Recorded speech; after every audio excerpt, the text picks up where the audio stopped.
PSG Fan TV, bonsoir à tous, bonsoir Joe. Bonsoir à tous, bonsoir René.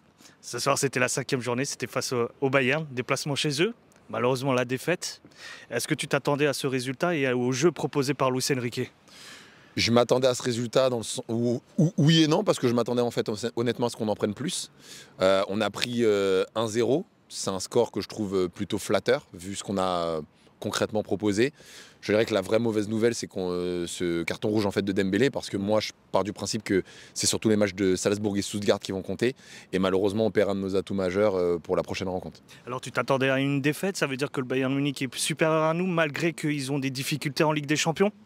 Alors complètement, c'est-à-dire que tu sais, on avait l'habitude en fait dans les années précédentes de dire le PSG peut faire un coup, on peut essayer de gagner face aux gros, etc.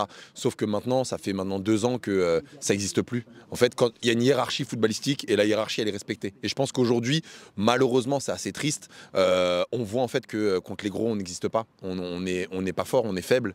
En tir cadré, en fait, on a du mal. Maintenant, on est sur une série de, si je te dis pas de bêtises, de 7 matchs où nos attaquants en fait ne marquent pas de but. Ça commence en fait à être très long, donc ça montre des carrosses qui sont réellement profondes. Alors est-ce que dans cette défaite, il y a quand même quelques enseignements à tenir? Alors déjà il y a du positif parce que je trouve qu'il y a des joueurs comme Hakimi et Nuno Mendes qui rendent en fait une excellente copie.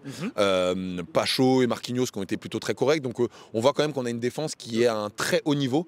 Après par contre oui, c'est l'attaque et le milieu de terrain. Le milieu de terrain, même si Zahir a fait un bon match, a été plutôt bon à la récupération, a été solide, je trouve qu'en fait on manque encore une fois d'impact en fait dans la transition, et puis il y a des joueurs qui malheureusement en fait ont moins le niveau Ligue des Champions. Ce que je disais, c'est que un Barcola, je suis désolé, moi j'aime beaucoup le petit, il est dans une phase de progression, donc il faut toujours le soutenir, mais ce que j'ai tendance à dire, c'est qu'il est fort contre les faibles et il est faible contre les forts, et que le passage Ligue des Champions fait qu'il reste en fait assez fantomatique.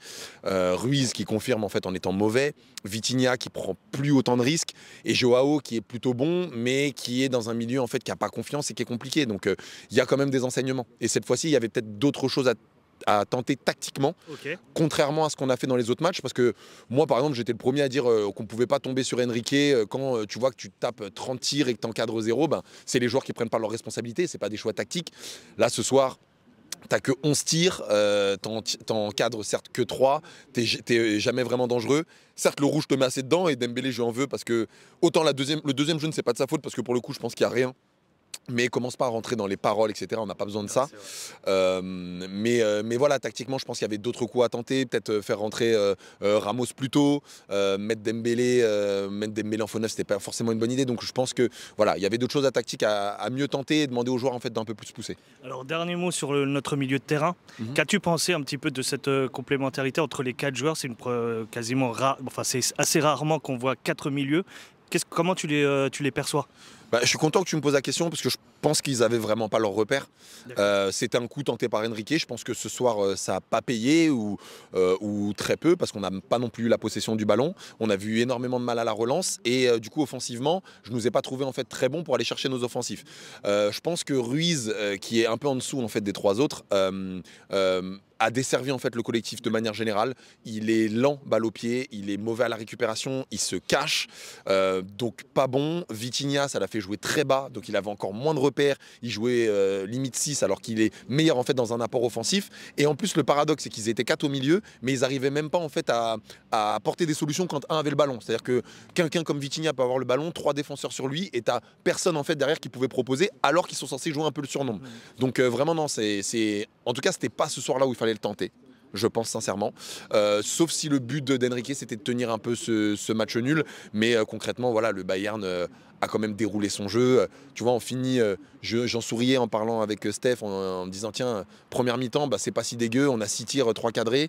Tiens, c'est au-dessus de notre standard, pour rigoler. Deuxième mi-temps, 5 tirs, 0 cadré. Tu te finis en fait à 11 tirs, 3 cadrés. Tu as moins de 25% de tirs cadrés, et il faut voir les tirs cadrés, parce que Neuer n'a pas été vraiment en danger. Donc voilà, il va falloir se concentrer sur nos adversaires faibles qui sont à notre portée, et les adversaires qui sont plus forts, malheureusement, aujourd'hui, on ne peut pas les battre. Je te remercie Joe. Merci à toi.